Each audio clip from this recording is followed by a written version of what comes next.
എന്തൊരു കഷ്ടമാണിത്. ഈ രാജ്യത്ത്, പ്രത്യേകിച്ച് നമ്മുടെ സംസ്ഥാനത്ത്, ഒരു കൂട്ടർക്ക് എന്തുമാവാം, എന്തും പറയാം, എന്തും ചെയ്യാം. ലക്ഷക്കണക്കിന് ആളുകൾ തടിച്ചു കൂടിയിട്ടുള്ള ജന്തർ മന്ദിറിലെ ആളുകളെ മുഴുവൻ വെടിവെച്ച് കൊല്ലാൻ ആഹ്വാനം ചെയ്യാം. അവിടെയുള്ള പെൺകുട്ടികൾ മുഴുവൻ ബലാത്സംഗം ചെയ്തുകൊള്ളൂ, കാരണം ഒരു പ്രശ്നവുമില്ല, അവർക്ക് ബലാത്സംഗം ഇഷ്ടമാണ് എന്നൊക്കെ എന്നൊക്കെ പരസ്യമായി പ്രഖ്യാപിക്കുന്ന ആളുകൾക്ക് ഇവിടെ എന്തുമാവാം, നടപടിയൊന്നും ഉണ്ടാവുകയില്ല. ഇപ്പോൾ ടി.ജി. മോഹൻദാസിനെതിരെ ഒരുപാട് മുറവിളികൾ വന്ന ശേഷം പല ആളുകളും, നിരവധി ആളുകൾ കേസ് കൊടുത്തതിന് ശേഷമാണ്, കോടതി പറഞ്ഞതിന് ശേഷമാണ് കേസെടുത്തിട്ടുള്ളത്. കേസെടുക്കാൻ ഇത്ര വൈകിയ പോലീസ് ഇനി അദ്ദേഹത്തിൻ്റെ പേരിൽ മറ്റെന്തെങ്കിലും നടപടി സ്വീകരിക്കാൻ എത്ര കാലം വൈകും എന്നത് മറ്റൊരു ചോദ്യമാണ്. എന്തുകൊണ്ട് RSS സഹയാത്രികർക്ക് മാത്രം ഈ ആനുകൂല്യം ലഭിക്കുന്നു? മറ്റാരെങ്കിലും എന്തെങ്കിലും ഒന്ന് ഉരിയാടി പോയാൽ ഉടനെ കേസും കൂട്ടവും മാത്രമല്ല, ആക്ഷനുകൾ വരുന്നു, നടപടികൾ വരുന്നു, അറസ്റ്റ് വരുന്നു, പിടിച്ച് ജയിലിലിടുന്നു. 5 വർഷമാണ് ചില ആളുകളൊക്കെ ജയിലിൽ കിടക്കുന്നത്, യാതൊരു വിചാരണയും കൂടാതെ.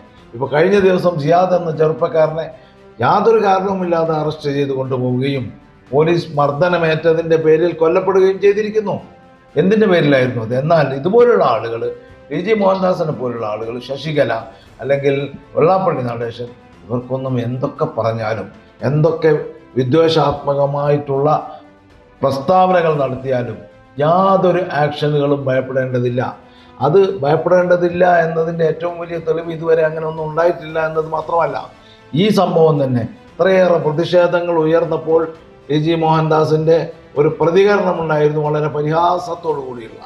എന്നെ ആരും തൊടുകയില്ല, ആർക്കും ഒന്നും ചെയ്യാൻ ധൈര്യമില്ല എന്നുള്ള ഒരു വിശ്വാസം അവർക്കുണ്ട്. എങ്ങനെ അതുണ്ടായി?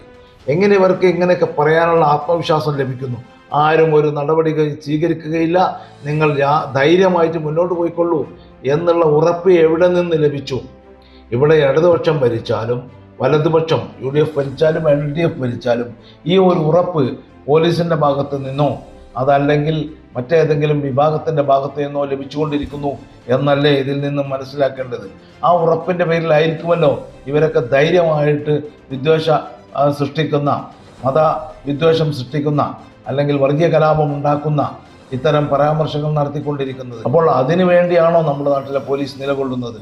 ഇവിടുത്തെ ജനങ്ങൾ വോട്ട് ചെയ്യുന്നത്, കേരളത്തിലെ ജനങ്ങൾ വോട്ട് ചെയ്യുന്നത് വിദ്വേഷത്തിനെതിരാണ്.